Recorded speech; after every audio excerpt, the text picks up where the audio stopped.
Hello ladies and gentlemen, welcome to this video by me.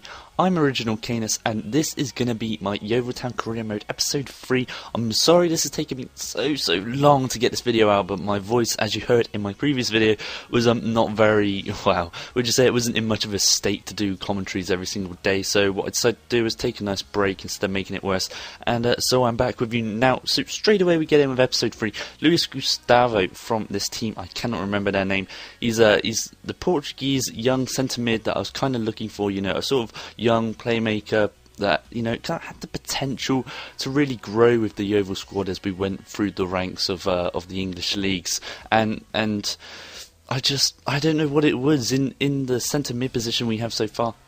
Yeah, we've got some great players, but just no one that could really, you know, be the puppeteer and pull the strings. So we go straight into the match in this episode against Leeds, and this is just such a critical match. I mean, especially for Yeovil, who of course are going to be such underdogs in this league, and it's just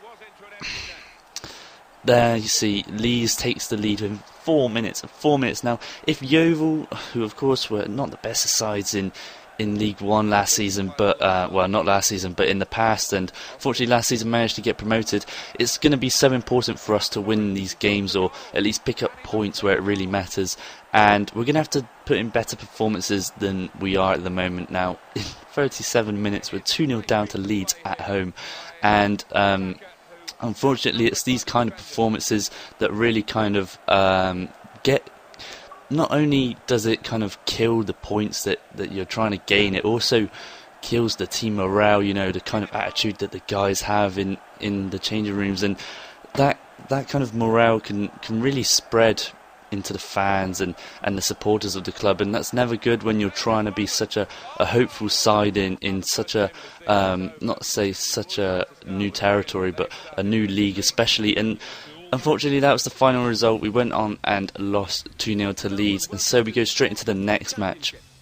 And this is against Reading, another critical game. I mean, these well-established clubs are coming into these games, and they've got the mindset that they're going to win, and that's because they've got the confidence, they've got the points behind them, they've got the fans behind them, and they've got the money.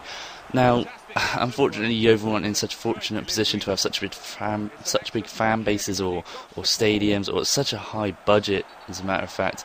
And I really think it's starting to show, along with the kind of experience they have in these bigger leagues. You know, players that play for Reading and Leeds have had time in the Premier League, and so coming up against these really kind of League One standard players is just, it's obviously too easy for them. As you see here at Reading, McCleary with just a shot across the ground, Yeovil on the training ground. We've really got to be kind of working to stop these simple goals that we're letting in, and unfortunately, as you can see from these highlights, we don't really get too many chances, but fortunately that chance just there, Polian, our absolute magical striker, manages to put that one away, brings it back to 2-1, and so at this point I'm thinking, you know what, we've had a rough start, but we can get back into this, and those fortunate little moments like that are what really kind of turn your season around in terms of picking up those points that you otherwise may not have, and really while working to help us stay in this league.